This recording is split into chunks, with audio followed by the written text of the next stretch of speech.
Contentious measure to ban permits on concealed carry guns now with the Alabama House. Yeah, the Senate passed it with some pretty big changes yesterday. Fox News investigative reporter Brendan Kirby is live at the Mobile County Sheriff's Office. And Brendan, a lot of sheriffs don't like this bill, but will those changes satisfy some of them?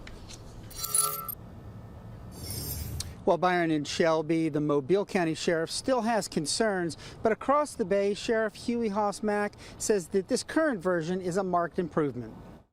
Under the proposal, anyone legally allowed to have a gun could carry a concealed pistol without having to buy a permit. Some law enforcement officials voiced concerns. That's why the state Senate made some major changes. Private property owners would be able to prohibit guns.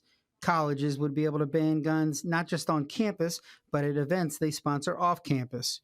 Drivers would not be able to touch their loaded guns when officers conduct traffic stops, and the state would set up a fund to compensate sheriff's offices for the loss of pistol permit fees.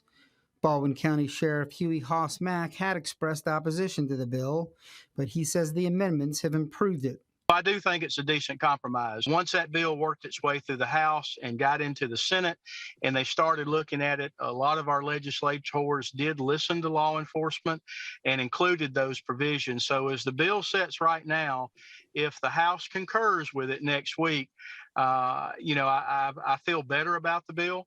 Sheriff Mack says the county has averaged about 17,000 pistol permits a year, bringing in some $600,000 in fees. He says most of his training budget comes from that fund.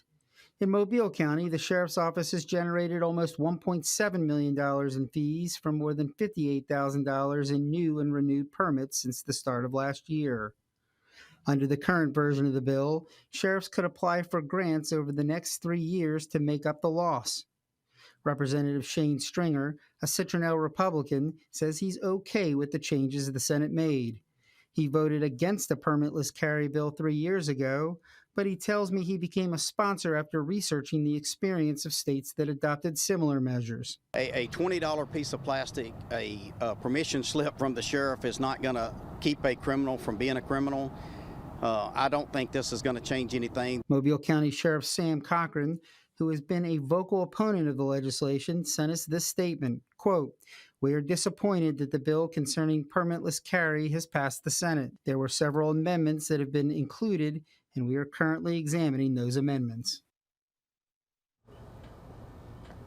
The House now will have to decide whether to accept the Senate changes or go to a conference committee. Under the proposal, gun owners would still be able to get permits, which they'd be able to use to carry concealed in other states. Reporting live from Mobile, Brendan Kirby, Fox 10 News.